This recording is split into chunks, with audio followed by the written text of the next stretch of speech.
intense and focused negotiations for peace since the beginning of this war, for true lasting peace. And we are not talking about a pause or a temporary uncertain solution. This Sunday and Monday in Berlin, we held really intensive talks with President Trump's team and with Steve Witkoff, Jared Kushner, others, members of the team, and we're working in a great detail on documents that could stop the war and guarantee security. This is very important. And every single detail matters. Why? Because not a single detail must become a reward for Russia's aggression.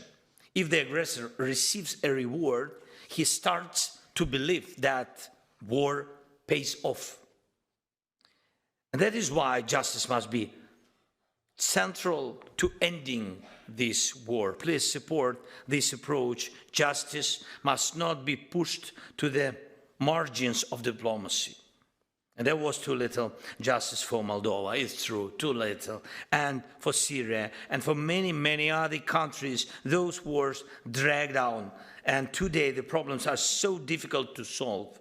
And we must show through Ukraine that Europe and the United States of America are capable of delivering real results in securing peace. And when the guns stay silent, when the drones stop killing, the law must still speak. Russian root causes should be returned to Russia, and it cannot be that war criminals travel freely across Europe or the world as if they were tourists. It cannot be that those who killed are suddenly treated as respectable partners. That is why sanctions matter, and that is why conventions and mechanisms of international justice exist and must work. Alongside diplomacy, defense support for Ukraine, support for our resilience, I ask you, please continue supporting efforts to ensure legal accountability for the aggressor.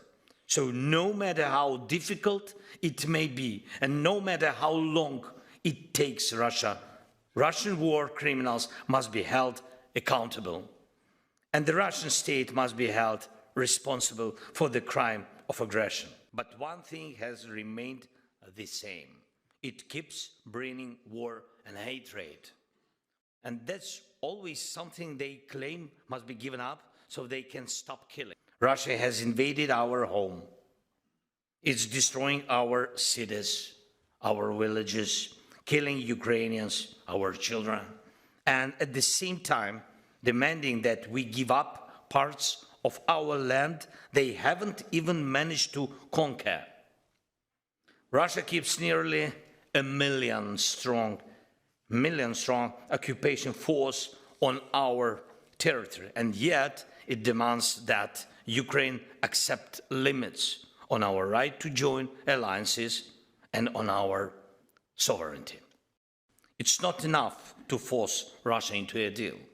It's not enough to make it stop killing. We must make Russia accept that there are rules in the world and that it cannot deceive everyone. This is the path to lasting peace. The bloodshed, but to change the situation along Russia's borders so there is no opportunity to start another war. And we understand that criminals don't change in a day. Right now, European leaders have the decision on the table regarding frozen Russian assets. Most of these assets allocated in Europe, and these Russian assets can and must be fully used to defend against Russia's own aggression. The aggressor must pay. Russian assaults are always insanely bloody, but Putin does not care. Russians don't count their debt, but they do count every dollar and every euro they lose. That is why a strong decision on Russian money is needed, and these funds must work to defend against Russia, and I urge you to support this.